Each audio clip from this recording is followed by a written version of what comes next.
अच्छा ये बताइए, आप लोगों पर कितना निर्भर करते हैं? माँ बाप, भाई बहन, मित्र, दोस्त, पड़ोसी, सहपाठी कितना निर्भर करते हैं? डिपेंडेंट होते हैं, मतलब आप परावलंबी हैं। क्या आप स्वावलंबी बनना चाहते हैं?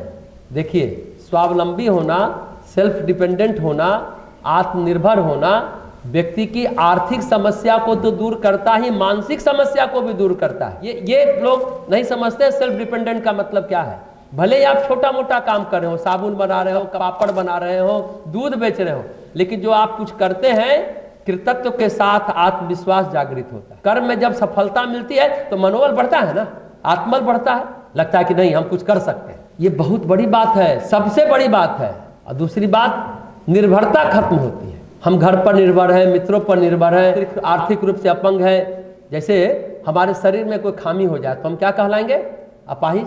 और आर्थिक रूप से हम किसी पर निर्भर हैं, वो भी एक आर्थिक रूप से आप अपाहिज होना कहलाएंगे। छोटे छोटे खर्चों के लिए दूसरों पर निर्भर रहना पड़ता है। जानते हैं क्या होता है? किसी से मांगना पड़ता है, मानसिक रूप से आपको आत्महीनता की ओर ले जाती है। आपको लगता है कि हम कुछ कर ही नहीं सकते, अल्लाह या कि नहीं हम तो बेकार आदमी हैं। छोटा मोटा काम कर स्वावलंबी होना आपके आत्मविश्वास को लौटाता है, आत्मनिर्भरता को लौटाता है, और आपको इस लायक बनाता है कि आप किसी के लिए कुछ कर सके, किसी और के लिए, किसी को कुछ दे सके, किसी के काम आ सके। छोटा मोटा काम इसलिए जीवन में जरूर करना चाहिए, आपको इस लायक बना देता है। ये स्थिति बहुत मूल्यवान है, ये स्थिति बहुत मूल्यवान है, बहुत महत्वपूर्ण होता है।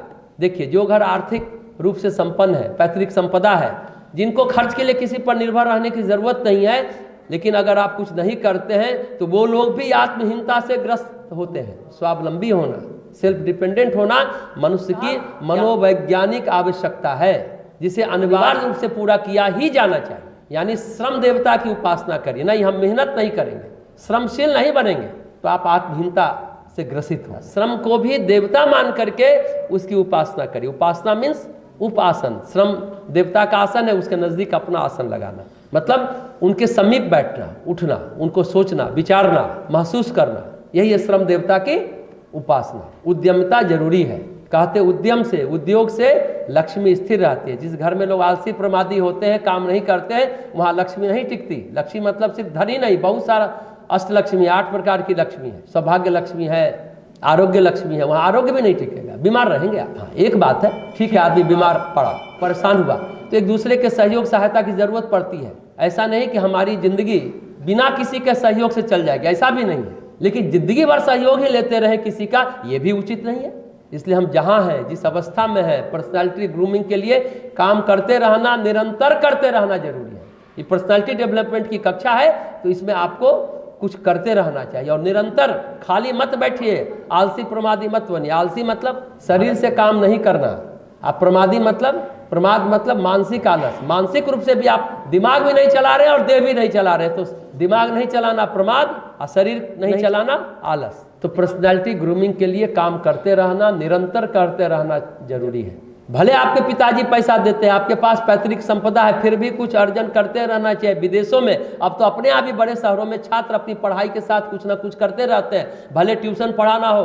विदेशों में तो बड़े बड़े लोग होटलों में वेटर का काम करते हैं और आराम से करते, कोई लज्जा नहीं होती। अपने यहाँ तो बहुत लज्जा है, हम झाड़ू देंगे, हम झुक जाएंगे, बहुत तकलीफ है। ये व्यक्तित्व के विकास के लिए बहुत आवश्यक है, क्योंकि सबसे पहले ये आपके अहंकार को नियंत्रित करता है। आप झुकना सीखिए ना, करना सीखिए। और अहंकार रूपी पत्थर के नीचे कहते हैं ना, जीवन का बर्फ दबा रह जाता है, आपका व्यक्तित्व विकसित ही नहीं होगा।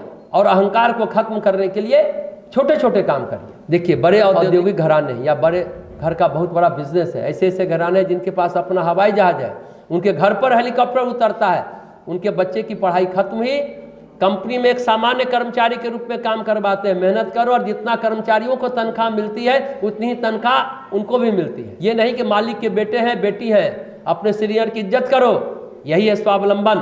ये जरूरी नहीं कि आप बहुत पैसे वाले हो। ये ऐसा है जैसे कोई माता पिता हमेशा बच्चे को गोद में लेकर चले तो कभी दौड़ पाएगा ही नहीं। अगर सब दिन एक छोटे बच्चे बड़े होते चले जाए और गोद में लेते ही रखें, अगर वो खड़ा होगा तो उसके पाँव लड़खड़ाएंगे। स्वावलंबन क्या है? आपको अपने पांव पर मजबूती से खड़ा करता है। स्वावलंबन से जैसे हमारा शारीरिक विकास होता है, वैसे ही हमारा मानसिक विकास भी होता है। मानसिक विकास के लिए स्वावलंबन बहुत जरूरी है। अगर किसी व्यक्ति को अगर आप अपंग अपाहिज रखना चाहते हैं, बनाना चाहते हैं, मानसिक रूप से विकलांग करना चाहते हैं, तो आप उसका खर्चा उठाते रहिए, उसे परावलंबी बनाए रखिए, 24 घंटे उसकी यानी उंगली पकड़े रहिए। ऐसे व्यक्ति का व्यक्तित्व कभी विकसित नहीं हो पाएगा। इससे स्वावलंबन आर्थिक आवश्यकता तो है ही, आर्थिक अनिवार्यता तो है ही, आर्थिक अनिवार्यता से ज्यादा मानसिक अनिवार्यता है, व्यक्तित्व की अनिवार्यता है। कई संस्थाओं में देखा गया है कि हर व्यक्ति परावलंबी है, पंख कटे हुए हैं, कितने भी हाथ पांव मारे कुछ कर नहीं पाते। और ऐसे भी कुछ लोग हैं संस्था में, इसलिए संस्थाओं में जीवनदानी बनते कि कुछ करना ना पड़े, आराम से रोटी मिलता रहे। दो तरह के लोग हैं, जो कुछ करना चाहते हैं, कुछ संस्थाओं में ऐसा परिवेश, ऐसा वातावरण होता है कि अपनी प्रतिभा को विकसित नहीं कर पाते। कुछ लोग तो बस क्या बोलते हैं अपने आप बिहारी भाषा में, मैथिली में, खो मंगला परल रह, है ना, खाओ पियो आप परे रहो, क्या तो हम बड़े जीवनदानी हैं, हम तो सब कुछ छोड़ के आ गए हैं। दोनों व्यक्ति के लिए मोटिवेशन जरूरी है। वैसे एक न एक दिन उनके सामने सच आकर खड़ा ही हो जाता है कि हमको काम ना करना पड़े तब भी सब कुछ मिलता रहे, लेकिन एक दिन आप अपने नज़र में गिरेंगे अगर आप काम नहीं करेंगे और सब सुविधा उठाते रहेंगे। अगर समूह में व्यक्तित्ववान लोग नहीं हैं आज, इसका एक कारण है परावलंबन, स्वावलंबन विहीन होना, क्योंकि व्यक्ति हमेशा डर के साए में जीता है। सबसे बड़ी बात है स्वावलंबन से एक और चीज होता है, क्षमता का विकास होता है, हुनर विकसित होता है, यानी कुशलता विकसित होती है, स्किल डेवलपमेंट होता है। दो चीज जीवन में बहुत काम की, एक स्किल और एक स्ट्रेंथ देंगे। स्वावलंबन आपको स्किल देता है, हुनर देता है, और बिना स्किल डेवलप हुए आप स्वावलंबी हो ही नहीं सकते। अगर किसी को आत्मबल विहीन व्यक्ति बनाना है तो उसे परावलंबी बना दे। कौन बना परावलंबन में? कौन जिया? दुर्योधन। एक उदाहरण ले लीजिए, दुर्योधन का मानसिक बल कैसे क्षीण हुआ, किसके कारण हुआ? शकुनी उसे सोचने ही नहीं देता था कि क्या सही है क्या गलत है, जबकि दुर्योधन योद्धा था, पर शकुनी बचपन से उसे मानसिक रूप से और भावनात्मक रूप से मजबूत होने नहीं दिया। सब हो जाएगा बेटा, उसको कूदने देता मैदान में। भावनात्मक मजबूती और मानसिक मजबूती क्या है? विश्लेषण की क्षमता, निर्णय लेने की क्षमता, दूरदर्शिता, दूरगामी परिणाम की दर्शिता, यह है भावनात्मक और मानसिक रूप से मजबूती। और वहीं पर पांडवों के साथ क्या हुआ, इसको रामधारी सिंह दिनकर की भाषा में सुने। पांडवों वन में घूम घूम, विघ्नों बाधाओं को चुम चुम, वनवास अवधि करके पांडव आए कुछ और निखर। कष्ट मिला, दुख मिला, परेशानी मिली, विघ्न मिला, बाधा मिला, वन में घूमते रहे, बाधाओं को चुमते रहे और चूमते भी रहे। वनवास अवधि के बाद पांडवों का व्यक्तित्व और निखर गया। जब हमारा जीवन तपाया जाता है, परिस्थितियों की आग में झुलसता है, और हम जीते ही नहीं हैं, हम जीतते भी हैं, इसी को कहते हैं जीवन जीने की कला, आर्ट ऑफ लिविंग। स्वावलंबन आपको जीना भी सिखाता है और जीतना भी सिखाता है। ये बहुत महत्वपूर्ण मुद्दा है कि आप जीने की राह भी पकड़ो और जीतने की राह भी पकड़ो। इसलिए स्वावलंबन जरूरी है। स्वावलंबन बेरोजगारी तो दूर करता ही है, आपको क्षमतावान बनाता है, कुशल बनाता है, क्या करना है और क्या नहीं करना है ये स्वावलंबन सिखाता है। आत्मनिर्भरता स्वावलंबन से ही आता है, और वर्क परफेक्शन भी स्वावलंबन से आता है। सद्गुणों के विकास का स्रोत है स्वावलंबन। सद्गुण बिना भावनाओं के, बिना मानसिक क्षमता के विकसित नहीं होंगे। लेकिन एक बात है ना, कहते हैं धन आता है तो साथ में व्यसन भी आता है। ज्यादा धन आ गया तो ढेर सारे व्यसन आने लगते हैं, लेकिन स्वावलंबी व्यक्ति व्यसनी नहीं हो पाता। हाँ, जो मेहनत करके संघर्ष करके आगे बढ़ा है वो व्यसनी नहीं होता। उसके बच्चे जिनको आराम मिल गया, साधन सुविधा मिल गई, उसके बच्चे जरूर व्यसनी हो जाते हैं। हाँ, जो बेरोजगार होता है वो व्यसनी होता है, कुछ नशा ले, टेंशन फ्री थोड़ी देर के लिए हो जाए। सभी लोग कहते हैं ना कि सचिन तेंदुलकर से ज्यादा टैलेंटेड विनोद कांबली था, अभी तो आप ये सुन रहे हैं। लेकिन राहुल द्रविड़ क्या बोलते हैं, टैलेंट का मतलब ये नहीं कि आप कितना अच्छा चौका मारते हो और कितना अच्छा छक्का मारते हो। टैलेंट के कुछ और भी डायमेंशन है, आयाम है। टैलेंट का मतलब है आप कितने डिसिप्लिन्ड हैं, कितने अनुशासित हैं, कितने फोकस्ड हैं। टैलेंट का मतलब ये भी है। उस पर वीरेंद्र सहवाग ने क्या कहा, हम IPL खेले, 16 करोड़ रुपया मिला, इतना रुपया जिंदगी में देखे नहीं, परिणाम क्या हो सकता है। देखिए वीरेंद्र सहवाग की बात को ध्यान से सुनिए। हम घर ले लेंगे, गाड़ी ले लेंगे, शानो शौकत से रहेंगे, ऐशो आराम की सारी सुविधाएं जुटा लेंगे, सब कुछ करके, लेकिन एक चीज हम भूल जाएंगे, क्रिकेट भूल जाएंगे। कितनी अच्छी बात था, सब कुछ करके लेकिन हम एक चीज भूल जाएंगे, क्रिकेट भूल जाएंगे। जब इन सब चीजों में एंजॉय इन्वॉल्व होंगे तो क्रिकेट कब खेलेंगे। उसी पर एक उदाहरण दिया, पृथ्वी शॉ का नाम आपने सुना है, खेलना शुरू किया, काफी स्ट्रगल किया था, लेकिन जब उसकी तारीफ हो गई तो मोटा हो गया। परिणाम क्या हुआ, आज उसकी कोई कीमत IPL में नहीं लगाता। अगर देखा जाए तो सचमुच विनोद कांबली सचिन तेंदुलकर से ज़्यादा टैलेंटेड था, परंतु सचिन तेंदुलकर अनुशासित था। सोना जगना, उठना बैठना, खाना पीना सभी सही था। कोई डिस्को, कोई बार, कोई पब नहीं था। बहुत फोकस था, अपनी गलतियों से सीखता था। लेकिन विनोद कांबली ने सब काम किया, डिस्को भी गया, पब भी गया, बार भी गया। कुछ नहीं, हम लोग सिर्फ और सिर्फ अफसोस ही कर सकते हैं। और ये बात सिर्फ लड़कों पर ही लागू नहीं होती है, लड़कियों पर भी लागू होती है। हमारे मित्र कहते हैं बॉयफ्रेंड गर्लफ्रेंड बनाना निकम्मों का काम है। ऐसा नहीं कि लड़का बनाए तो गलत है, लड़की बनाए तो सही, दोनों गलत है। ये दुर्व्यसन है। ये दुर्व्यसन विद्यावानों की विद्या, तपस्वियों का तप, धनवानों का धन हरण कर लेती है। विनोद कांबली को सचिन तेंदुलकर ने भी मदद करने की कोशिश की। इस पर कपिल देव क्या कहते हैं, मैं सब मदद करने को तैयार हूं, रिहैब में जाकर विनोद कांबली नशा तो छोड़े। ये बात हमेशा याद रखें कि नशा आपको स्वावलंबी बनने नहीं देता। नशा का मतलब ही है परावलंबन। किसी तरह की वासना हो वह नशा ही है। दुराचार और दुर्व्यसन केवल होती है मेहनत के अभाव में, स्वावलंबन के अभाव में। हमारे मित्र अपने छोटे भाई को क्या कहते हैं, वो खेती पानी कर, छोटा भाई अपना खर्चा चलाता था। उन्होंने कहा सप्ताह में 6 दिन रोटी मिलती है तो तुम समझो कि परम सुखी हो। सप्ताह में 6 दिन रोटी मिलती है तो समझो तुम परम सुखी हो।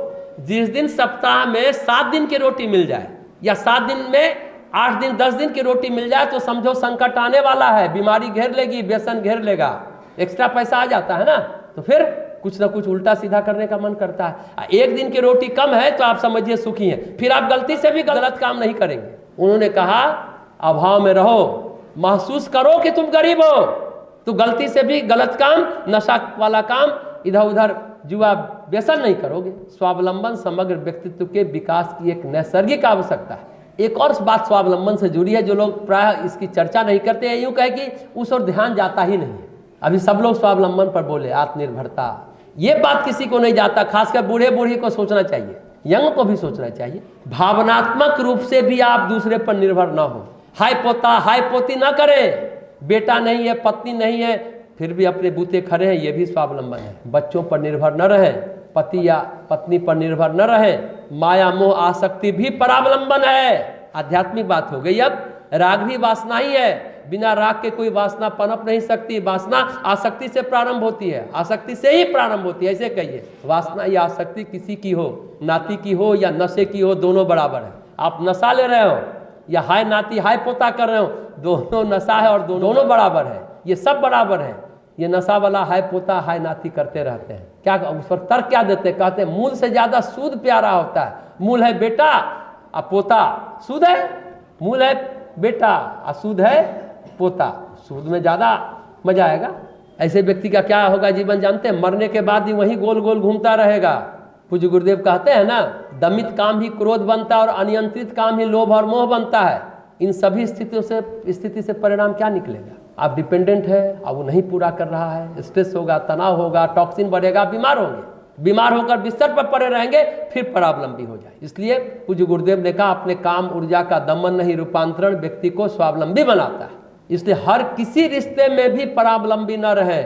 मिल गए, अच्छे से मिल रहे हैं, बहुत अच्छा, चाहे मित्र का रिश्ता हो, दादा पोती का रिश्ता हो, दादी पोती का रिश्ता हो, भाई बहन का रिश्ता हो, पुत्र और पिता का रिश्ता हो, पुत्री माँ का रिश्ता हो, कोई भी शिक्षक विद्यार्थी का रिश्ता हो, किसी रिश्ते में माया और मोह को, आसक्ति को मत घुसने दीजिए। लेकिन कैसे, एक लाइन में जवाब है। इसके लिए योग करिए, योग भगाए। योग यानी आसन, प्राणायाम, ध्यान और स्वाध्याय जरूर करिए, इंट्रोस्पेक्शन करिए, आत्मनिरीक्षण, आत्म परीक्षण, आत्म विश्लेषण, आत्म समीक्षा प्रतिदिन रात में सोते समय करिए कि आज दिन में क्या हुआ। स्वावलंबन का मतलब सिर्फ आर्थिक रूप से निर्भर रहना नहीं है, आप भावनात्मक रूप से भी किसी पर निर्भर मत रहिए।